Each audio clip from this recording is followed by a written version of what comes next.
Nunca pensé que el día de la boda de mi hijo acabaría siendo el escenario de mi humillación más grande, y también del inicio de mi revancha. A las 3:07 de la tarde exactas, justo cuando el cuarteto de cuerdas pausaba entre piezas en la capilla Rosewood, Jessica, mi nuera desde hace apenas 7 minutos, se inclinó hacia mí y con ese tono sibilante que ni el órgano pudo disimular, me soltó. «Estás arruinando el día con solo estar aquí, vieja. Siéntate atrás», lo dijo lo suficientemente alto para que la primera fila, los Reynolds, los socios de su padre, y esa amiga suya que se cree editora de Vogue, lo escucharan. Mi hijo Kyle simplemente desvió la mirada. Yo no hice escándalo. Tampoco solté lágrimas. Me levanté, recogí mi clutch con manos que apenas me respondían, y caminé por el pasillo lateral como una invitada más. Atrás, las risitas contenidas se mezclaban con el tintinear de copas. Afuera, el aire fresco del corredor de servicio me cortó la respiración. Nadie me siguió. Me quedé ahí, junto a un dispensador de toallas y cajas de champán sin abrir, sintiendo cómo se me endurecía la espalda, como el corazón, ese que tanto se ablandó por ellos, se me enfriaba. ¿Así me pagaban? Después de 3 años ayudando a planear, financiar y cargar emocionalmente esa boda como si fuera mi segundo trabajo, ¿me exiliaban como si sobrara? Pero no dije una sola palabra. No aún. En cambio, abrí mi bolso con calma, saqué el celular y marqué un solo número. «Diane», susurré cuando respondió mi vieja amiga. «Sí. Ya pasó lo que imaginábamos. Necesito que busques en mi bolso azul. Hay una carpeta con un USB. El de la flor de lis dorada. ¿Ya sabes cuál?» Diane no preguntó más. Solo dijo, «Estoy en eso», y colgó. Me miré en el espejo del pasillo. El maquillaje intacto, el peinado en su sitio. Pero los ojos, esos ya no eran de una madre emocionada. Eran los de una mujer subestimada. Y eso, Jessica, fue tu primer error. Mi nombre es Virginia Cole. Tengo 65 años. Soy jubilada y exdirectora de secundaria en Aurora, Colorado. Y sí, volé hasta Charleston para esta boda en pleno noviembre, pensando, con la ingenuidad que solo da el amor de madre, que aún quedaba algo de familia entre nosotros. Que a pesar de las señales, los desplantes y el hielo que se había ido colando por debajo de la puerta, aún podía rescatar el vínculo con mi hijo. Llegué un miércoles, 2 días antes del evento, con mi maleta azul marino y una botella de vino que sabía que a Jessica le gustaba. La dejé sobre la isla de su cocina sin esperar mucho más que un gracias. Ni eso obtuve. Se limitó a mirarla como quien recibe una ofrenda fuera de lugar. ¿Y Kyle? Kyle estaba más ocupado eligiendo servilletas de lino por Zoom que en saludarme como es debido. No fue siempre así. Hubo un tiempo en que Kyle llamaba los domingos, en que me pedía mis recetas, me contaba sus triunfos, y me enviaba videos de nuestro perro Max, cuando vivía conmigo. Pero desde que Jessica apareció, con su voz suave, sus maneras de Instagram y esa sonrisa de catálogo que no me convence ni un poco, todo fue cambiando. No de golpe. No como una pelea. Más bien como una fuga lenta. De esas que no ves hasta que te das cuenta de que el suelo está empapado. En los últimos 2 años, poco a poco, me fueron corriendo del escenario de su vida. Primero dejé de ser mamá para convertirme en Virginia. Después, las llamadas se volvieron mensajes, y los mensajes, silencios. Lo que empezó como una distancia física se volvió algo más hondo. Una estrategia. Como si mi presencia fuera una amenaza a la historia que Jessica quería contar sobre su vida perfecta. Pero yo no venía a interrumpir nada. Venía a recordarles quién soy. Aunque ya empezaba a sospechar que esa memoria les incomodaba. La primera vez que me sentí invisible fue en julio, el día de mi cumpleaños. Jessica había dicho que organizaría algo íntimo, un brunch sencillo, solo la familia. Pero el domingo llegó y no hubo flores, ni llamada, ni siquiera un mensaje. Kyle respondió mis 3 intentos con un escueto. Se nos complicó, lo hacemos otro día. Ese otro día nunca llegó. 2 semanas después, en una conversación casual, Jessica se rió con ese tono de burla disimulada que perfeccionó con los años y soltó. «¡Ay, Virginia! Se me olvidó que no estás muerta todavía», y lo dijo como quien bromea, como si fuera una gracia inocente. Kyle estaba ahí. ¿Y sabes qué hizo? Se rió. Esa risa me dolió más que el olvido. Porque una cosa es que la vida te aparte, y otra, muy distinta, es ver cómo tu propio hijo ayuda a empujarte. Pero anoche, en la cena de ensayo, ya no pude justificarlo más. Fue un salón pequeño, con luces tenues, mesas redondas y demasiados brindis. Todos hablaban, reían, se abrazaban como si yo no estuviera. Cuando llegó el momento de los agradecimientos, Kyle tomó el micrófono. Habló del apoyo de Jessica, del sacrificio de los padres de ella. Y cuando llegó a mencionar figuras paternas, levantó la copa hacia el padrastro de Jessica y dijo: el único hombre que realmente me dio un ejemplo a seguir. Me tragué la rabia como quien se traga un hueso de pollo, sin saber si pasará o se clavará para siempre. No soy tonta. Sé lo que quiso decir. Y sé también que mi difunto esposo, su verdadero padre, estaría revolcándose en la tumba de haber escuchado eso. Anoche me fui al hotel sin despedirme. Y mientras me desmaquillaba frente al espejo, una idea empezó a tomar forma. Ya no se trataba de perdonar o de entender. Se trataba de recuperar lo que me han estado quitando, poco a poco, y a plena luz del día. Mi lugar. Porque por mucho que lo nieguen, esta historia también es mía. Después de la ceremonia, cuando los invitados se movían como abejas entre cócteles y flashes de cámara, yo caminé hacia los fondos del recinto, lejos de la pista y las risas que me excluían como si fuera invisible. Allí, entre cajas de cubiertos y charolas de catering, encontré a Diane Bailey, mi vieja compañera de batallas en la secundaria, y el único rostro que me sonrió con verdad esa tarde. Diane ya no lleva tacones, tiene los tobillos delicados y una paciencia nueva desde que dirige su fundación para maestras viudas. Me ofreció una silla de metal bajo una guirnalda de focos Edison, y me la gané como quien regresa a casa tras una guerra. No tienes que fingir conmigo, me dijo. Y no lo hice. Le conté todo. Desde la indiferencia que empezó como una corriente fría, hasta el desprecio disfrazado de cortesía. Le hablé con acento agudo de la vez que Jessica sugirió que me quedara en un Airbnb, porque las casas con demasiadas generaciones bajo el mismo techo se sienten incómodas. Le hablé, con acento agudo de Kyle, que ya no me mira con cariño, sino con lástima o fastidio, como si mi presencia fuera una obligación, que no sabe cómo sacudirse sin quedar mal. Diane no me interrumpió. Solo apretó mi mano cuando me tembló la voz al recordar la sonrisa de mi hijo al lado de otra mujer, agradeciendo a otros por lo que yo di durante años. La gente olvida a Virginia, dijo, pero los documentos no. Y tú tienes más de lo que creen. Esa frase me quedó dando vueltas. Porque sí, entre los brindis vacíos y las palabras que no se dijeron, recordé algo que ellos preferirían que siguiera olvidando. Yo no solo fui madre, también fui precavida. Muy precavida. Jessica nunca quiso mi ayuda hasta que la necesitó. Y ahí estuve yo, ingenua y bien intencionada, vendiendo mi casa de toda la vida para que ellos pudieran aspirar a una vida más adecuada a sus metas. Palabras de ella, no mías. Yo solo veía a mi hijo con el rostro tenso, los hombros caídos, repitiendo que el banco les pedía un aval fuerte para aprobar la hipoteca. Y como tantas veces mi amor de madre se impuso sobre mi juicio. Vendí mi casa en Denver, la misma donde Kyle creció, donde mi esposo arregló cada persiana con sus propias manos, solo para ayudar con el enganche, dije. Pero en 3 años, los pequeños apoyos se volvieron una cascada. Primero fueron $38,000 para cerrar la compra de esta casa de revista que Jessica tanto deseaba. Luego otros $14,000 para remodelar la cocina, porque las visitas no perdonan una estufa vieja, según ella. También pagué su vestido de novia, $3,000 que ella eligió sin preguntarme. Y $2,200 para contratar a un abogado que redactara el prenup, porque yo insistí. Algo me decía que proteger mis ahorros no era desconfianza, era sensatez. Jessica firmó ese documento con una risa forzada y un comentario que nunca olvidé. Al menos sabré cuánto me cuestan tus condiciones, Virginia. Lo dijo con esa voz que usa cuando quiere herir sin dejar prueba. Cada cheque, cada transferencia, cada pago directo lo anoté. Porque no soy tonta, aunque ellos se esfuercen por tratarme como tal.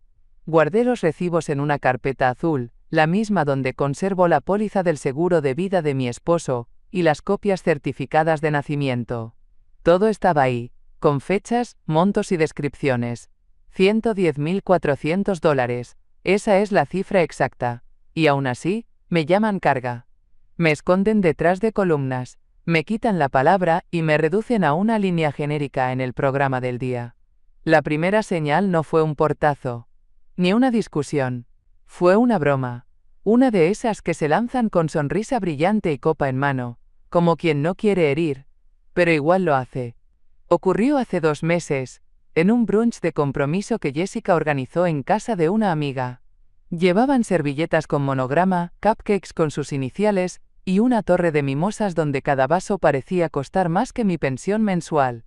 Yo estaba sentada en la esquina del jardín, bajo un toldo blanco, mirando cómo ella se pavoneaba entre invitados como si fuera la anfitriona de un programa de bodas por cable. Entonces, entre risas y brindis, dijo en voz alta, sin siquiera mirarme: «Solo espero no estar trabajando a los 65 como algunas personas». Hubo una pausa. Unos segundos de silencio incómodo que se llenaron con carcajadas nerviosas. Jessica alzó la ceja, satisfecha. Kyle soltó una risa rápida, más por reflejo que por humor verdadero. Nadie se atrevió a corregirla, nadie dijo nada. Y yo, que he enseñado a generaciones enteras a no dejarse pisotear, bajé la vista y fingí que no era conmigo. Pero era. Y lo peor fue ver a mi hijo. Ese mismo niño que defendía a sus compañeros en el patio cuando los molestaban por usar anteojos. Ese adolescente que escribía poemas en servilletas para el Día de la Madre. Ese hombre ya no estaba. Lo que vi fue un adulto cansado, acomodado que prefería reírse de mí antes que incomodar a su prometida. Esa risa, breve y torpe, fue el momento exacto en que algo en mí se quebró. Una semana antes del gran día me llegó un correo electrónico, sin saludo, sin firma. Solo un mensaje frío de parte de la organizadora del evento, informándome que, por ajustes necesarios en la distribución floral, mi asiento se había reubicado, más cerca del acceso lateral, para comodidad y mejor visibilidad. En otras palabras, me habían quitado del primer banco. El mismo banco que había ocupado en cada ceremonia importante de la vida de Kyle, su graduación, su primera comunión, incluso aquel recital de piano donde se le olvidó la mitad de la pieza y terminó llorando entre mis brazos. Ese asiento que siempre fue mío, ahora era para los lirios y las fotos. Llamé a Kyle para preguntar. Su respuesta fue un suspiro largo y una voz cansada. «Mamá, no hagas drama. Jessica quería que las flores estuvieran enmarcando el altar. Es algo estético. Nada personal. Nada personal». Así lo dijo. Como si mover a una madre lejos del altar donde su único hijo se casa fuera tan trivial como cambiar un mantel. ¿Y yo?, le pregunté. ¿No era parte de esa estética? ¿No cuenta mi presencia como parte de ese cuadro perfecto que quieren armar? Hubo silencio. Luego una excusa vaga. Algo sobre cómo la fotógrafa necesitaba espacio, cómo no podían prever cada detalle.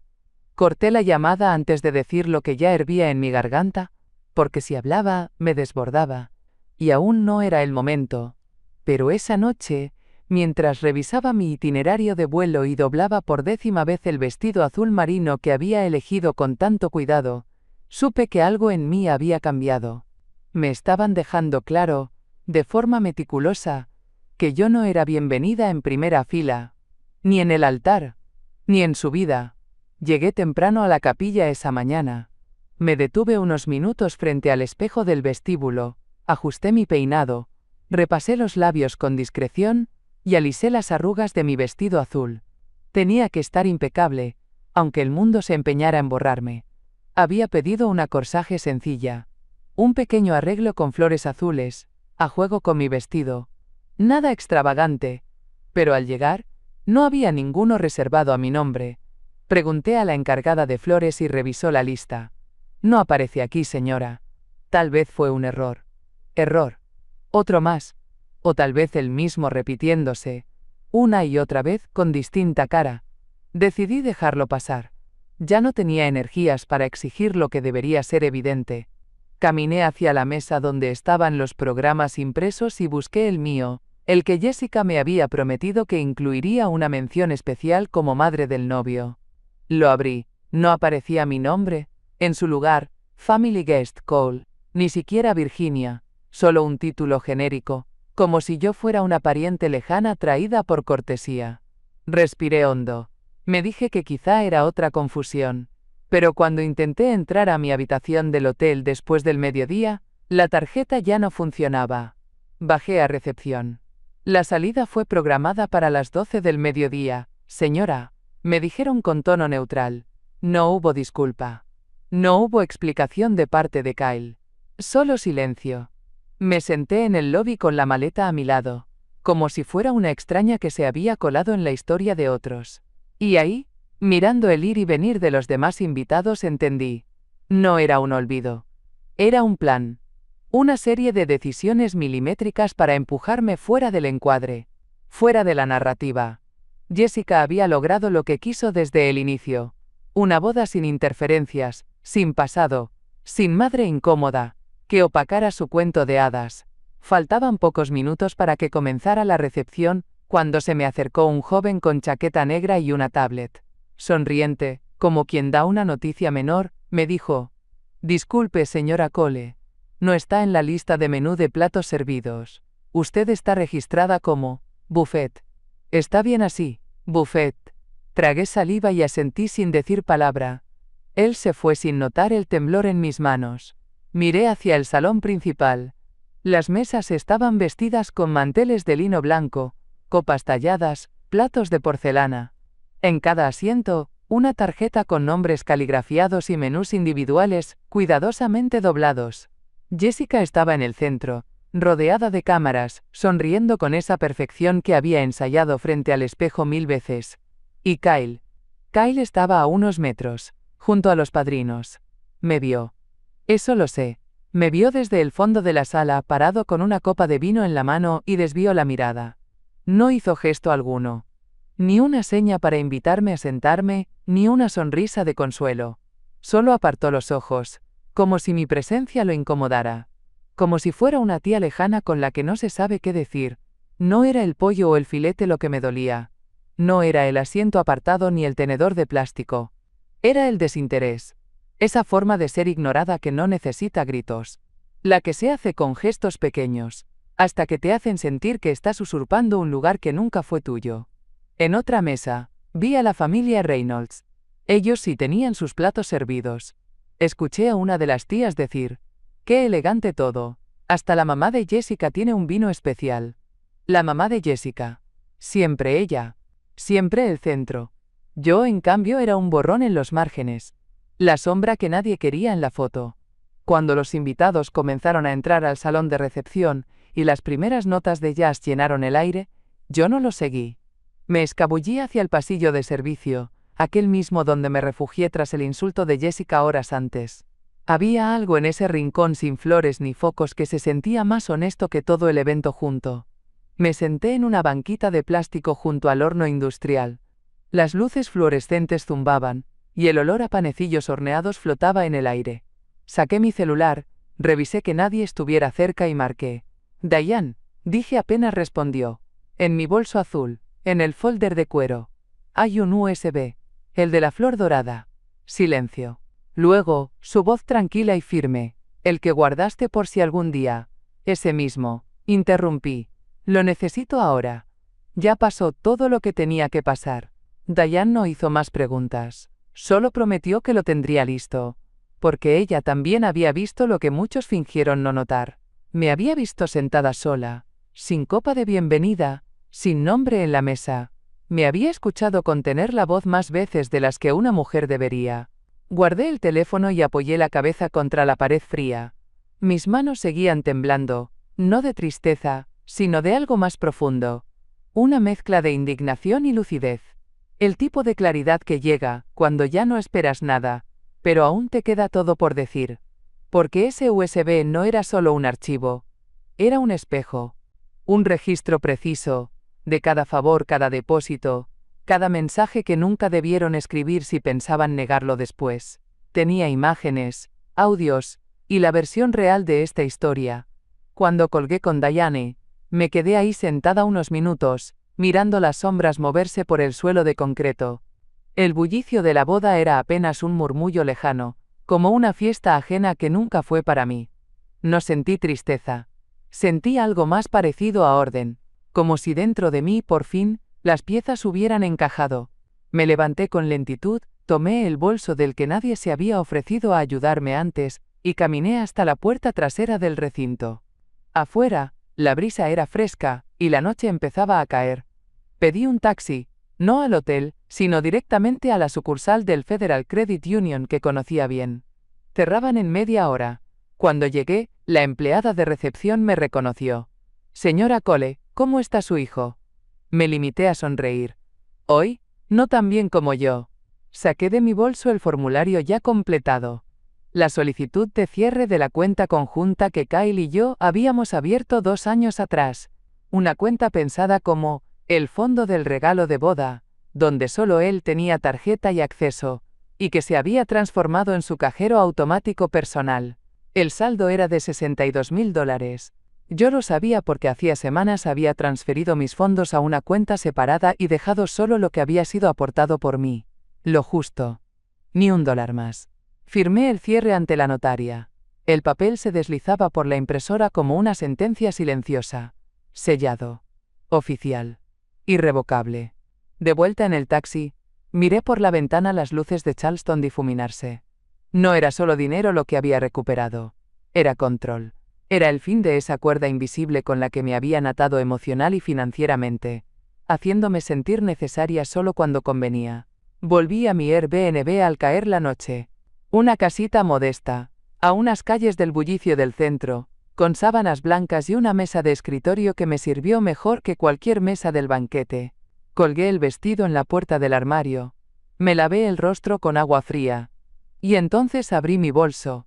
Ahí estaba la carpeta de cuero azul. No necesitaba rebuscar. Sabía exactamente qué guardaba. Imprimí primero el desglose de gastos, las transferencias que hice a la cuenta conjunta, los depósitos directos al contratista que remodeló su cocina, la compra del vestido de novia con mi tarjeta personal, el préstamo sin intereses que Kyle me suplicó durante la pandemia, cuando Jessica aún decía que vivir con la suegra era solo por un mes. Luego los movimientos bancarios, extracciones que él hizo en nombre de compromisos familiares, cenas, boletos de avión, una escapada a Napa Valley que jamás me mencionaron, cada uno archivado con fecha, monto y ubicación.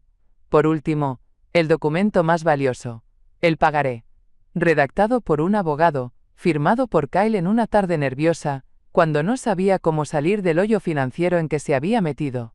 Prometía devolverme $35.000 en un plazo de 5 años. Hasta el momento, no me había devuelto ni un centavo. Ni siquiera una mención de ello en sus discursos sobre los sacrificios de los suegros. Coloqué todo en orden. Plastifiqué las hojas más importantes. Agregué copias simples en una carpeta distinta por si acaso. Me aseguré de que cada hoja tuviera fecha y firma visible. No buscaba venganza en forma de escándalo. No quería verlos caer por caer. Pero sí quería que supieran que yo, la mujer que ignoraron durante su día perfecto, nunca había dejado de mirar. La diferencia era que ahora también iba a hablar. Diane siempre supo leerme. Cuando le dije por teléfono, haz lo que sabes que hay que hacer, no necesitó más contexto. Esa noche, mientras la mayoría bailaba entre luces ámbar y copas llenas, ella se acercó a una joven de vestido negro que apenas sobresalía entre el personal. Su sobrina. Lena. Fotógrafa. Discreta. Atenta. Lena llevaba toda la tarde documentando la boda, pero no como cualquier invitada. Había sido contratada por el equipo del fotógrafo oficial para captar ángulos espontáneos. Es decir, lo que pasa cuando creen que nadie está mirando. ¿Tienes algo donde aparezca Jessica hablando mal de mí?, pregunté por mensaje. La respuesta tardó apenas 10 minutos. Tengo algo mejor. Me envió un pequeño video, grabado con la cámara secundaria. Se veía a Jessica en la antesala del salón, con su madre y 2 amigas. Vestido ajustado, copa en mano, risa falsa. Mientras se acomodaba el escote, se la escuchaba decir: ¿Ya vieron cómo vino vestida? Pobre mujer. Todavía cree que es parte de la familia. Luego, una carcajada seca. Bueno, al menos no arruinó las fotos. La escondimos bien. Reproduje ese clip 3 veces. No por sorpresa, sino por precisión.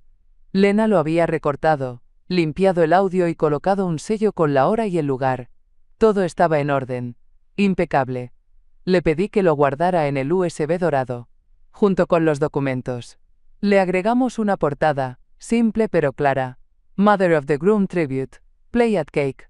Esa última línea la escribí con letra firme. Sabía que, si llegaba ese momento, no habría vuelta atrás.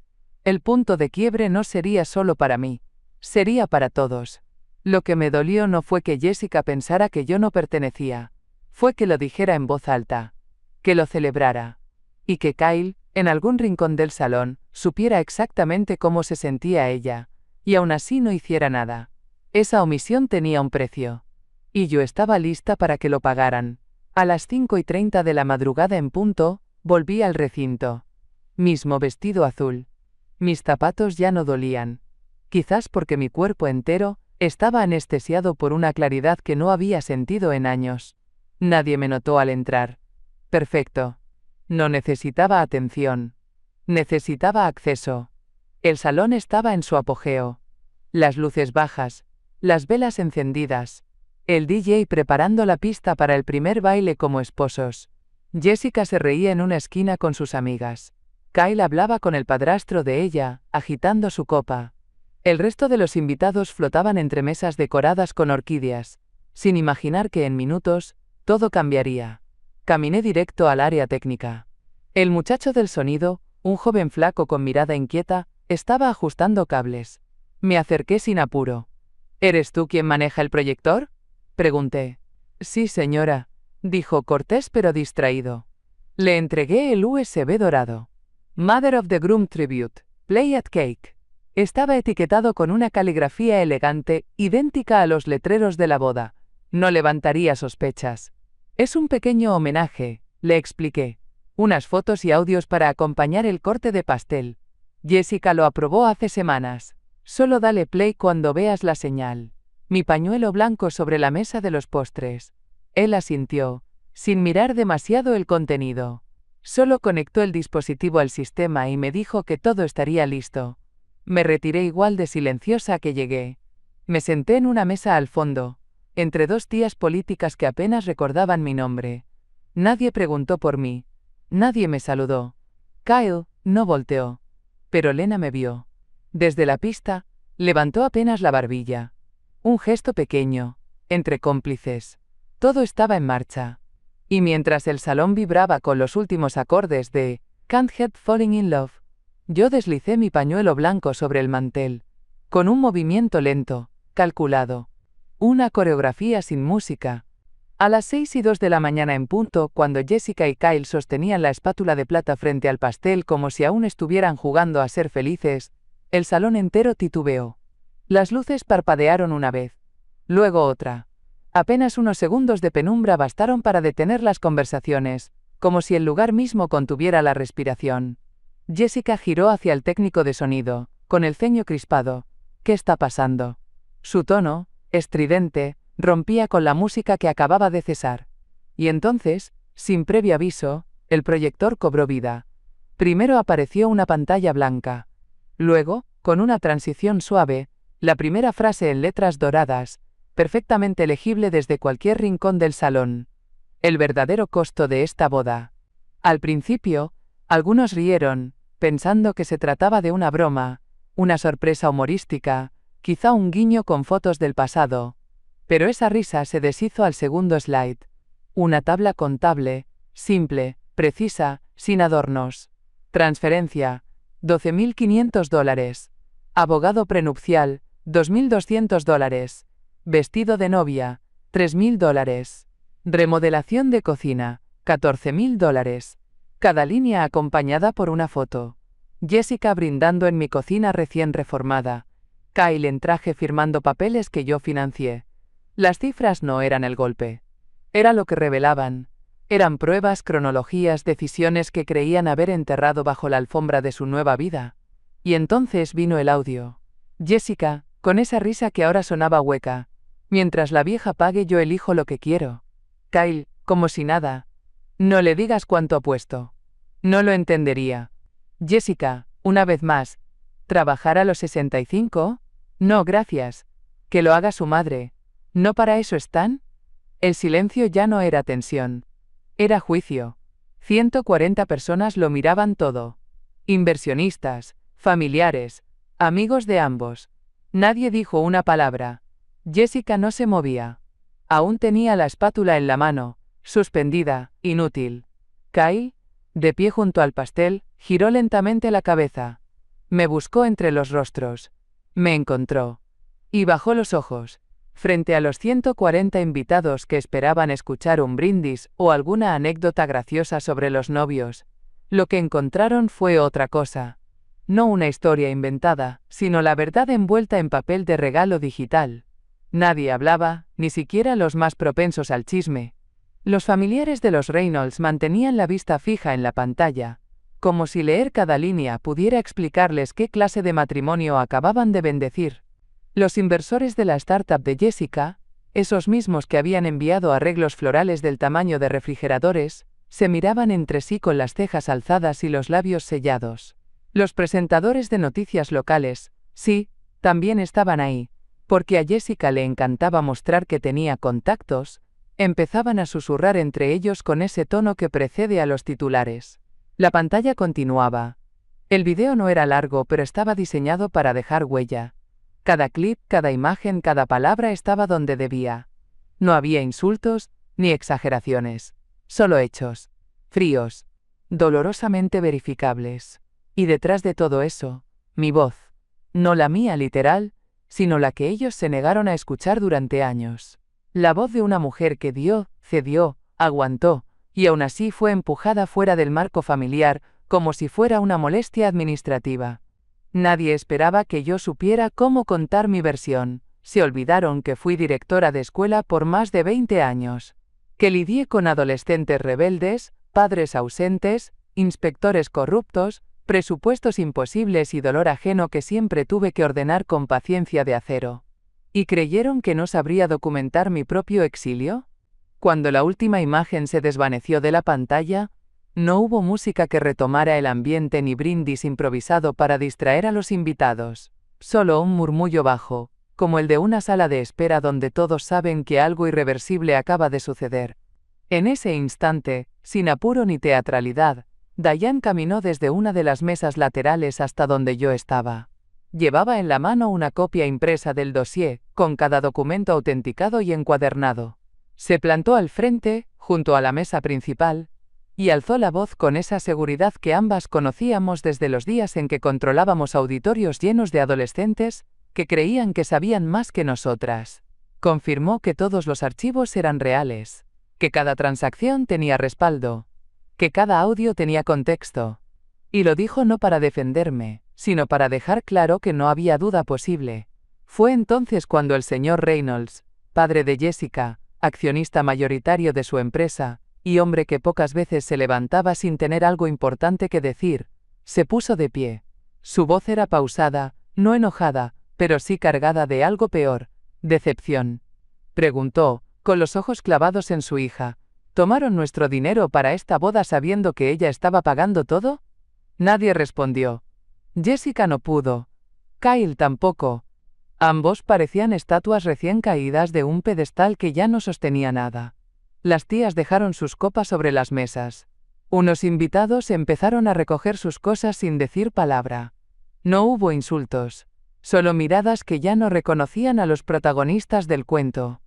Jessica se quedó de pie, aferrada al cuchillo de pastel como si aún pudiera cortar la situación en trozos manejables. Kyle tenía los puños cerrados, pero no por furia. Era miedo. Miedo a lo que se había revelado. Miedo a la mujer que él creyó haber apartado sin consecuencias. A las 6:27 de la tarde ya casi no quedaba nadie. El salón se vaciaba en silencio, como si cada invitado se llevara un pedazo de vergüenza ajena. Jessica y Kyle seguían de pie junto a la mesa del pastel, inmóviles. Ella con la vista perdida, él con la espalda caída. No se decían nada, tal vez porque ya no sabían qué decir. Me levanté sin apuro.